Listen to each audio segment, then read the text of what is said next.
Bonsoir à toutes, bonsoir à tous et bonsoir Noura El Rouch. On est ravis de vous avoir.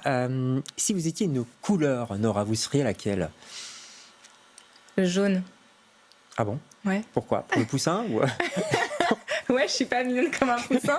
non, je trouve que c'est solaire, c'est l'espoir, c'est la lumière au bout du tunnel. D'accord. Si vous étiez une odeur ou un parfum d'enfance? Vanille. Ah ouais. Parfum de ma maman. D'accord. Et si vous étiez une chanson? Waouh. Je te le dis quand même, je t'aime, de Patrick Bruel. Ah bah oui, qu'on retrouve dans le film, évidemment. Allez, on va maintenant essayer d'en savoir un peu plus sur votre film HLM Poussy. Vous êtes l'invité de LCR ce soir.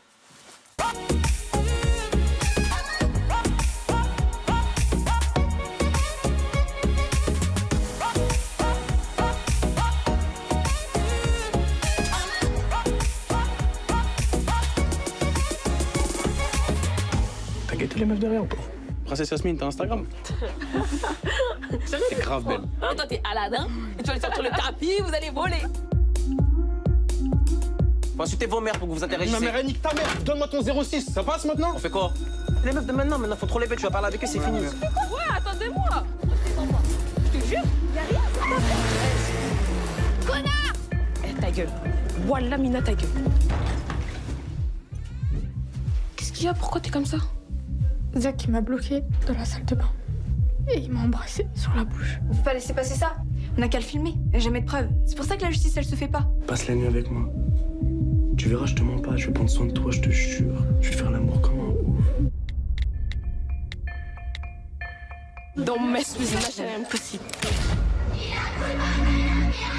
On ne se fait pas justice soi-même. Faire quoi alors? Attendre que la justice se fasse toute seule? Mais je crois que t'as pas conscience de ce que tu viens de faire. Putain, mais qu'est-ce qui t'a pris, grosse folle?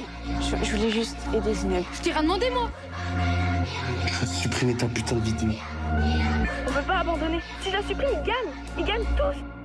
Y a pas de révolution sans prise de risque, sans violence, sans victime. C'est comme ça. Révolution de merde, ouais.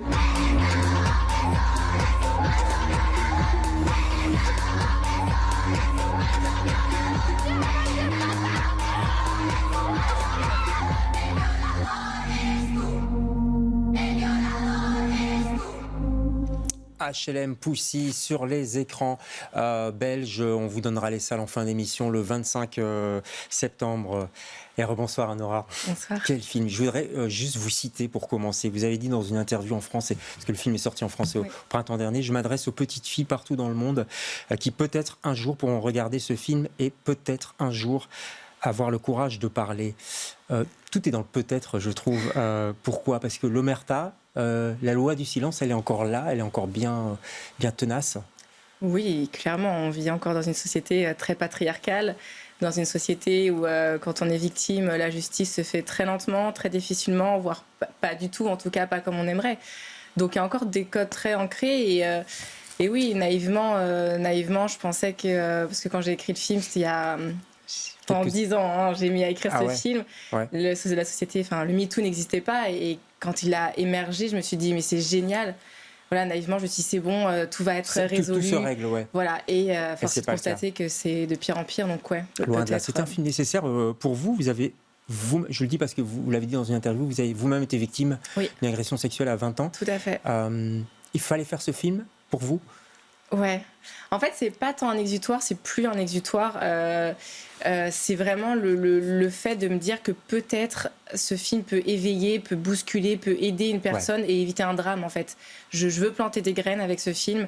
Je sais pas comment elles germeront, mais c'est toujours ce peut-être et cet espoir d'éviter que quelqu'un ait le même destin que moi à ce niveau-là. Et surtout oser parler, quoi. Exactement. C'est ça que ça montre, avoir le courage de parler. Votre film précédent, on va peut-être voir l'affiche d'ailleurs, quelques secondes, c'était un court-métrage avec Camille Lelouch d'ailleurs, si je ne m'abuse.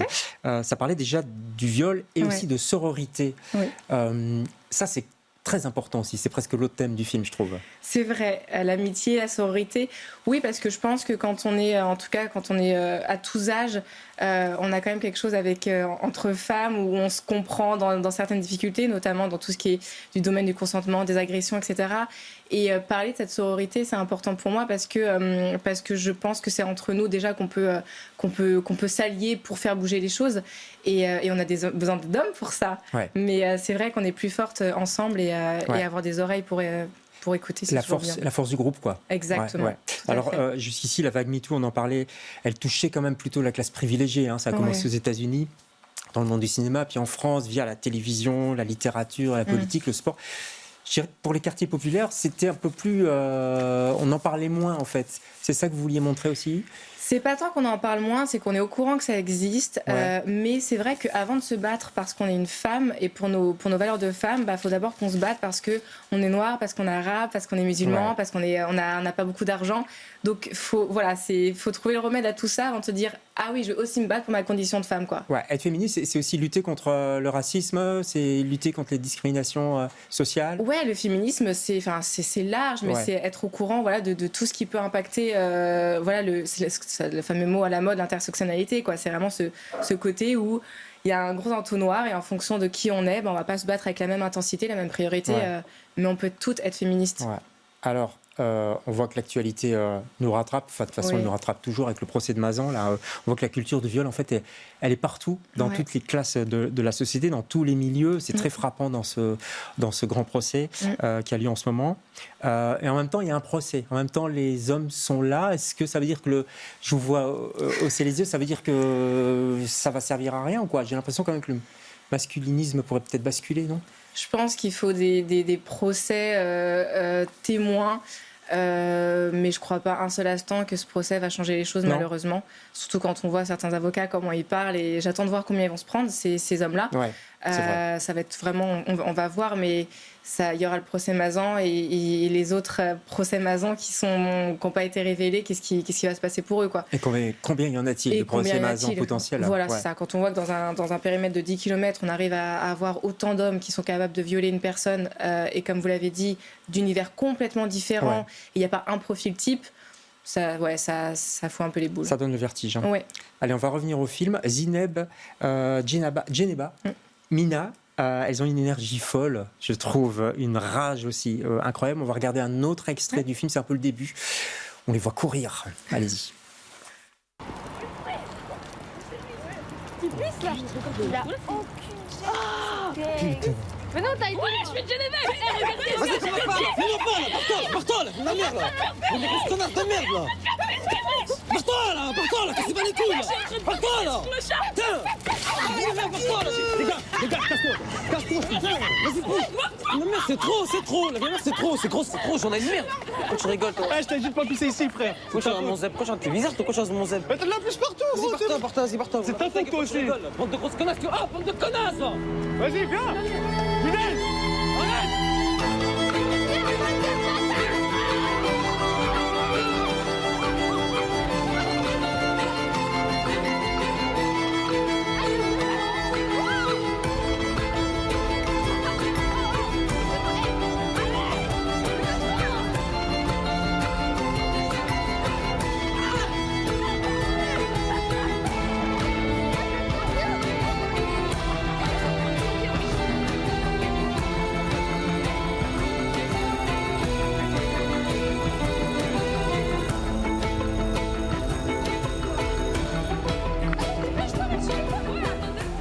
Qu'est-ce qu'il est beau ce plan séquence.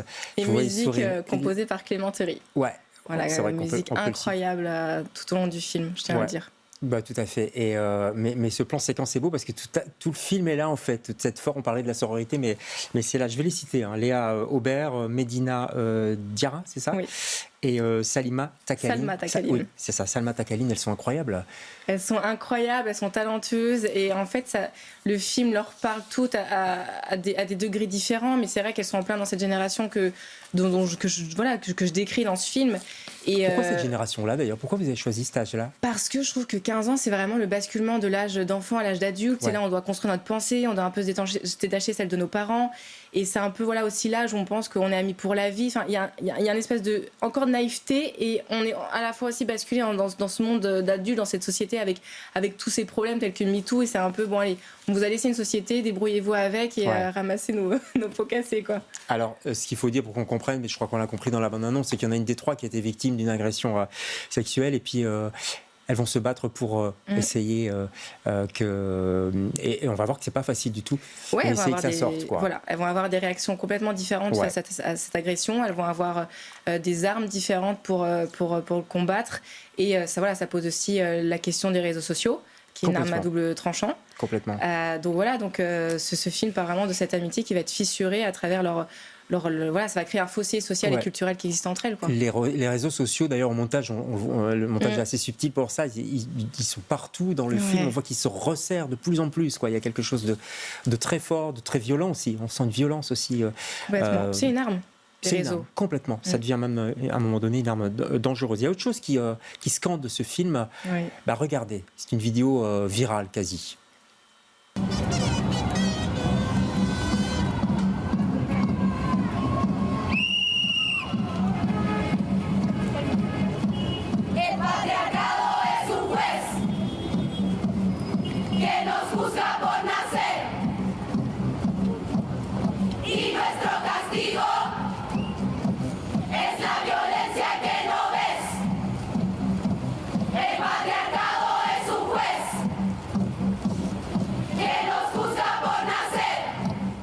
Voilà, le collectif Las Tesis, El Violador Eres-tu. Pourquoi avoir choisi cet extrait dans le film? On le voit souvent. Hein. Ouais, c'est un collectif de Chiliennes. Parce qu'en fait, je trouve que les paroles qu'on n'a même pas besoin de comprendre finalement, parce qu'on comprend le cri qu'elles font, la chorégraphie, le bandeau noir. Je trouve que pour illustrer les agressions, c'était juste parfait, et en fait c'est devenu un fil rouge tout au long du film, parce que c'est un peu ce qui va la graine plantée chez Zineb en fait, et elles vont accompagner cette énergie va l'accompagner jusqu'à on verra jusqu'où justement, mais oui, en fait c'est vraiment ce côté sororité, ce côté allez, on se bat, quoi, on se bat, on dit ce qu'on a à dire, et c'est comme ce film en fait. Ouais, il y a la sororité, puis il y a un dernier thème aussi, enfin il y a plein de thèmes, mais un thème important aussi, c'est les générations. Oui. Les parents c'est pas Zineb, c'est d'Amina, l'oncle aussi de Djeneba, de sa copine. Enfin, je veux dire, il y a aussi, vous traitez ça aussi. C'est important aussi de voir qu'il y a une incompréhension parfois ou. Ouais, parce que je pense que 15 ans, c'est vraiment l'âge où on peut dire des phrases assez grotesques comme t'es pas mon père, t'es pas ma mère, ou j'ai plus envie de te parler. Et c'est vraiment, on se comprend plus, je trouve, entre enfants et parents et adultes. Ouais. Et pourtant, c'est nos principaux piliers, en fait, c'est nos principales oreilles. Et c'est vrai que c'est toujours hyper difficile de parler à nos plus proches. Et de dire je t'aime. Et de dire je t'aime. Comme dans Patrick Bruel. Comme exactement. Dans sa chanson. HLM Poussy, allez le voir. C'est à partir du 25 septembre sur tous les bons écrans. Donc les cinémas Grignou en Wallonie, Liège, Namur, à Othon aussi, à Marche. Et puis pour les Bruxellois, c'est aux Galeries, dans la galerie, tout simplement, Saint-Hubert. Merci beaucoup d'être passé chez nous. Merci infiniment. On se retrouve nous demain avec d'autres invités. Bonsoir.